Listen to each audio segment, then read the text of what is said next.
എൻ്റെ പേര് വിജയലക്ഷ്മി. ഞാൻ പറവൂരിൽ നിന്നാണ് വരുന്നത്. ഞാനിവിടെ ആദ്യമായിട്ട് ഒരു 2 വർഷം മുൻപ് വന്നിരുന്നു.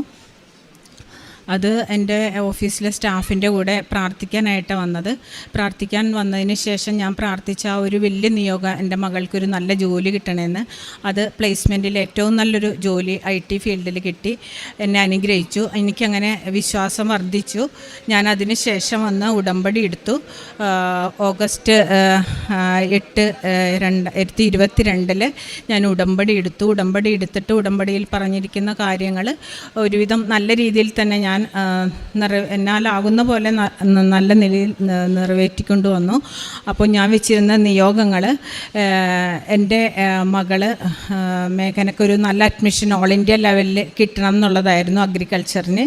അതിന് ഏറ്റവും നല്ല രീതിയിൽ നല്ലൊരു സ്കോർ കിട്ടി. മകൾക്ക് അഗ്രികൾച്ചറിന് ഹൈദരാബാദിൽ സ്കോളർഷിപ്പോടുകൂടി എൻ്റെ മകൾക്ക് അവിടെ അഡ്മിഷൻ കിട്ടി. അത് എന്നെ സംബന്ധിച്ച്, എൻ്റെ ഫാമിലിയെ സംബന്ധിച്ച് വളരെ വലിയൊരു അനുഗ്രഹമാണ്.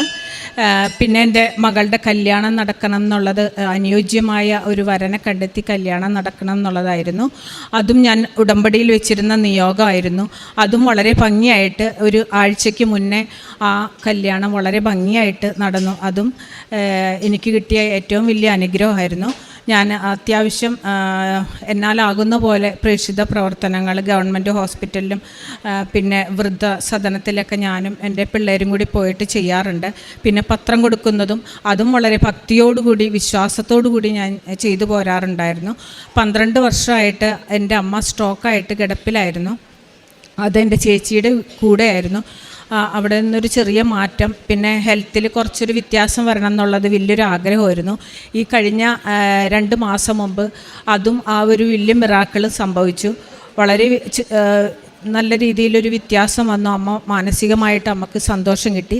എൻ്റെ മകൾ മേഘനയാണ് അടുത്ത് നിൽക്കുന്നത്. ഓൾ ഇന്ത്യ ലെവലിൽ നല്ല സ്കോർ കിട്ടി. സ്കോളർഷിപ്പോട് കൂടി അഡ്മിഷൻ കിട്ടി. ഇപ്പോൾ സെം ബ്രേക്കിന് വന്നിരിക്കുവാണ്. ഞാൻ മകൾക്ക് കൊടുക്കാം, മകളുടെ സർവീസ്. ആദ്യം തന്നെ കൃപാസന മാതാവിനെയും കർത്താവിനെയും 1000 നന്ദി. എൻ്റെ കാര്യം പറയുകയാണെങ്കിൽ 12th കഴിഞ്ഞിട്ട് എൻ്റെ എല്ലാ ഫ്രണ്ട്സും പല പല കോഴ്സുകൾക്കായിട്ട് എൻട്രൻസിന് അവിടെ ഇവിടെയൊക്കെ പോവുകയുണ്ടായി. അപ്പോൾ എനിക്ക് എന്ത് ചെയ്യണമെന്നൊരു കൃത്യമായൊരു ബോധം ഉണ്ടായിരുന്നില്ല. അങ്ങനെ BTechന് ജോയിൻ ആയി. പക്ഷേ എൻജിനീയറിങ്ങിന് വലിയൊരു താല്പര്യം ഇല്ലാത്തതുകൊണ്ട് വിത്തിൻ 6 months ഞാൻ അവിടെ നിന്ന് ഡ്രോപ്പ് ഔട്ട് ചെയ്യുകയുണ്ടായി. അത് കഴിഞ്ഞിട്ട് എന്ത് വേണം, എൻ്റെ ഫ്യൂച്ചർ എങ്ങോട്ട് പോകണം, എൻ്റെ പാഷൻ ഏതാണ്. പക്ഷെ എനിക്ക് അഗ്രികൾച്ചർ മെഡിസിനോടൊക്കെ ഒരു താല്പര്യം ഉണ്ടായിരുന്നു. അതുകൊണ്ട് തന്നെ ഞാൻ ബ്രില്യൻ പാലയിൽ ജോയിൻ ചെയ്തു.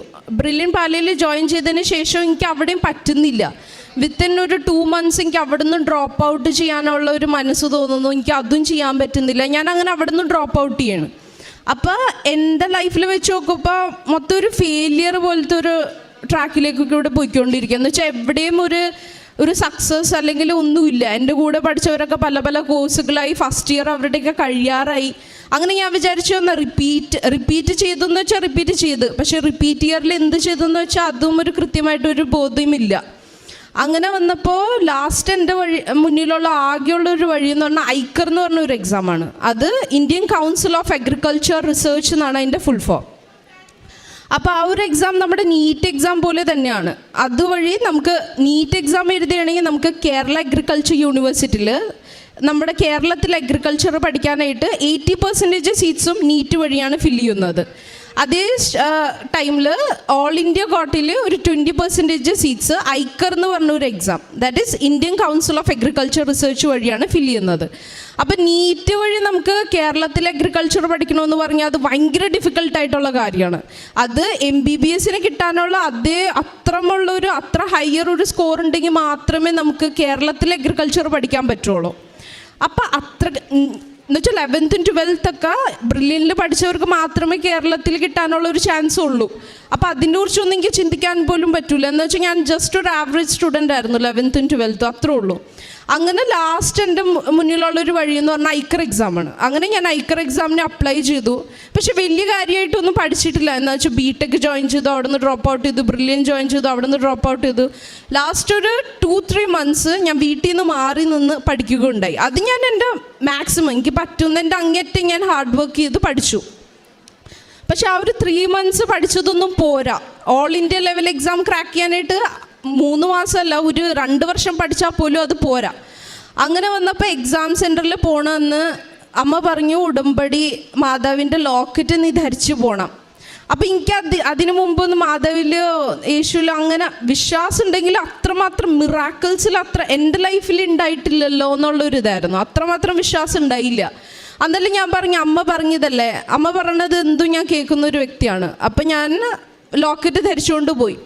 എക്സാം ഹാളിൽ CBT എക്സാമാണ്, കമ്പ്യൂട്ടർ ബേസ്ഡ് എക്സാമാണ് ഐക്കറിൻ്റെ നടക്കുന്നത്. അപ്പോൾ ഐക്കർ എക്സാം നടക്കുന്ന സമയത്ത് എനിക്ക് അറിയാവുന്നതൊക്കെ ഞാൻ ആൻസർ ചെയ്തു. പക്ഷെ അറിയാവുന്നത് മാത്രം ചെയ്തുകൊണ്ട് ഒരിക്കലും ആ എക്സാം ക്രാക്ക് ചെയ്യാൻ എനിക്ക് പറ്റൂലായിരുന്നു. പിന്നെ അറിയാത്തതൊക്കെ കറക്കി കുത്തി ഞാൻ മാതാവിനെ ഉറച്ച് വിശ്വസിച്ച് പ്രാർത്ഥിച്ച് ലോക്കറ്റുമ്പോൾ മുറുക്കെ പിടിച്ച് ഞാൻ അറ്റൻഡ് ചെയ്തു. അങ്ങനെ വന്നപ്പോൾ ഒരു 2 months കഴിഞ്ഞപ്പോൾ എൻ്റെ റിസൾട്ട് വന്നപ്പോൾ എനിക്ക് ഒരു പ്രതീക്ഷയില്ല. ആദ്യത്തെ പ്രാവശ്യം ഞാൻ 12th ഒപ്പം എഴുതിയപ്പോൾ എനിക്ക് 23% 23% ഒരു കാര്യമില്ല. പിന്നെ ഈ 2ാമത്തെ പ്രാവശ്യം ഞാൻ എഴുതിയപ്പോൾ എൻ്റെ പെർസെൻറ്റൈൽ അത് ട്രൂ മിറാക്കിളാണ്. അതിനേക്കാളും വലിയൊരു മിറാക്കിൾ എൻ്റെ ലൈഫിൽ ഇതുവരെ ഉണ്ടായിട്ടില്ല. റിസൾട്ട് നോക്കിയപ്പോൾ 92% ഓൾ ഇന്ത്യയിൽ. അത്ര ഒരു പെർസെൻറ്റൈൽ ആർക്കും അന്ന് അത്ര വലിയൊരു പ്രിപ്പറേഷനൊന്നും ഇല്ലാതെ. അപ്പം 92% ഓൾ ഇന്ത്യ റാങ്ക്, ലക്ഷക്കണക്കിന് കൊച്ചുങ്ങൾ എഴുതുന്ന ഒരു എക്സാമിൽ all India rank 4000 category rank 2000. ഇതിനെ ബേസ് ചെയ്തിട്ട് അലോട്ട്മെൻറ്റ് വന്നപ്പോൾ ഫസ്റ്റ് അലോട്ട്മെൻറ്റിൽ തന്നെ എനിക്ക് തമിഴ്നാട് അഗ്രികൾച്ചർ യൂണിവേഴ്സിറ്റിയിൽ ഹോർട്ടിക്കൾച്ചർ കിട്ടുക. പക്ഷേ ഹോർട്ടിക്കൾച്ചറിനേക്കാൾ എപ്പോഴും ഒരു ഹയർ റാങ്ക് ഉള്ളത് അഗ്രികൾച്ചറിനെയാണ്. അങ്ങനെ സെക്കൻഡ് അലോട്ട്മെൻറ്റിൽ മഹാരാഷ്ട്രയിൽ എനിക്ക് അഗ്രികൾച്ചറിന് കിട്ടി. അപ്പോൾ 4th അലോട്ട്മെൻറ്റിൽ നമുക്ക് എവിടെയാണ് കിട്ടണതെന്ന് വെച്ചാൽ അത് ഫൈനലാണ്. അപ്പോൾ 4th അലോട്ട്മെൻറ്റ് റിസൾട്ട് നോക്കുന്ന സമയത്ത് ഞാൻ ഇവിടെ മാതാവിൻ്റെ മുന്നിൽ മുട്ടുകുത്തി നിന്നിട്ടാണ് അലോട്ട്മെൻറ്റ് തുറക്കുന്നത്. അപ്പോൾ എനിക്ക് കിട്ടുന്നത് professor Jaishankar Telangana state agriculture യൂണിവേഴ്സിറ്റിയിൽ അഗ്രികൾച്ചറിനെയാണ്. അത് കിട്ടിയപ്പോൾ ഹൈദരാബാദിൽ ശരിക്കും ആരുമില്ല, ഞങ്ങൾക്ക് ഒരു റിലേറ്റീവ്സോ ഒരു ഫാമിലി ആരുമില്ല. എനിക്ക് അവിടുത്തെ ലാംഗ്വേജ് ഒന്നും അറിയില്ല. പക്ഷെ മാതാവിനുള്ള പൂർണ്ണ വിശ്വാസത്തോടെ ഞാൻ മാതാവിനെ ഉറച്ചു വിശ്വസിച്ച് ഞാൻ പോയി. ഇപ്പം ഞാൻ ഹൈദരാബാദിൽ അവിടെ പഠിക്കുകയാണ്. 2nd year first sem complete ചെയ്തു. ഫസ്റ്റ് ഇയറിൽ എല്ലാ സബ്ജക്റ്റിലും ഉയർന്ന വിജയം തന്ന് മാതാവിനെ അനുഗ്രഹിച്ചു. തെലങ്കാന എന്ന് പറഞ്ഞൊരു സ്ഥലത്ത് അവിടുത്തെ ലാംഗ്വേജ് തെലുങ്കാണ്. എനിക്ക് തെലുങ്കിൻ്റെ ഒരു വാക്ക് പോലും അറിയില്ലായിരുന്നു അവിടെ പോയപ്പോൾ. എൻ്റെ ഫാമിലിയിൽ അവിടെ നിന്ന് ഒരാളില്ല, എല്ലാം ഒറ്റയ്ക്ക്, അച്ഛനമ്മയും കൂടിയില്ല, ചേച്ചിയില്ല, ആരുമില്ല. പക്ഷെ മാതാവിനെ ഉറച്ച് വിശ്വസിച്ച് പോയതാണ് ഞാൻ. വിത്തിൻ 1 month ഞാൻ തെലുങ്ക് സംസാരിക്കാൻ തുടങ്ങി. ഇപ്പം ഞാൻ ഫ്ലൂവൻ്റ് ആയിട്ട് തെലുങ്ക് സംസാരിക്കും. എല്ലാവർക്കും ഇത് മിറാക്കിളാണ്. എല്ലാവരും പറയും ഇതെങ്ങനെയാണ് ഇത്രയും പെട്ടെന്ന്. എന്നുവെച്ചാൽ ഓൾ ഇന്ത്യ കോട്ടയിൽ കയറിയ വേറെയും കുറേ കുട്ടികളുണ്ട്, പക്ഷെ അവർക്ക് ആർക്കും തെലുങ്ക് സംസാരിക്കാൻ പറ്റുന്നില്ല. പക്ഷെ ഞാൻ വിത്തിൻ ഒരു 1 year ഒറ്റപ്പെട്ട് കുറേ സ്ട്രഗിൾസ് അവിടെ അനുഭവിച്ചെങ്കിലും അതിനൊക്കെ മാതാവ് കൂടെ ഉണ്ടായിരുന്നു. അതുകൊണ്ട് എല്ലാ സ്ട്രഗിളും എനിക്ക് ഈസി ആയിട്ട് നേരിടാൻ പറ്റി. ഇന്ന് ഞാൻ ഫ്ലുവൻ്റ് ആയിട്ട് തെലുങ്ക് സംസാരിക്കും. അവിടുത്തെ തെലങ്കാനയിലെ ഒരു തെലുങ്ക് കുട്ടിയായിട്ട് തന്നെ ഉയർന്ന രീതിയിൽ നല്ല രീതിയിൽ പഠിച്ച് എല്ലാത്തിനും ദൈവം മാതാവിനെ അനുഗ്രഹിച്ചു. പിന്നെ തുടക്കത്തിൽ ഈ മിറാക്കിളൊക്കെ സംഭവിക്കുന്നതിന് മുമ്പ് എനിക്ക് ഭയങ്കര ഒരു സ്റ്റേജ് ഫിയറോ അങ്ങനത്തെ ഒരു വ്യക്തിയായിരുന്നു. ഒരു സ്റ്റേജിൽ നിന്ന് സംസാരിക്കുമ്പോൾ വിറക്കലും മുട്ടുവിറക്കലും ഒരു തലയിറങ്ങി വീഴുന്ന പോലത്തെ ഫീലും അങ്ങനത്തെ പല പേടിയും വിഷമമൊക്കെ ഉള്ള ഒരാളായിരുന്നു.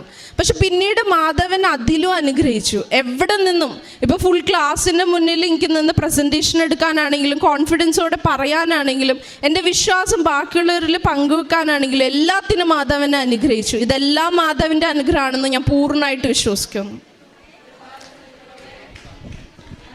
ഇത് കൂടാതെ ഒരുപാട് രോഗസൗഖ്യവും ഒക്കെ കിട്ടിയിട്ടുണ്ട്. ഇനിയും എൻ്റെ 2 പിള്ളേരെ ഇനിയും അനുഗ്രഹിക്കുമെന്ന് മാതാവിനോട് ഞാൻ അപേക്ഷിക്കുന്നു. യേശുപ്പനും മാതാവിനും ഒരു കോടാനുകോടി നന്ദി. സാക്ഷ്യം പറയാൻ വൈകിയതിനും ഞാൻ മാപ്പ് ചോദിക്കുന്നു. അമ്മ ഇനിയും അനുഗ്രഹിക്കണമേ.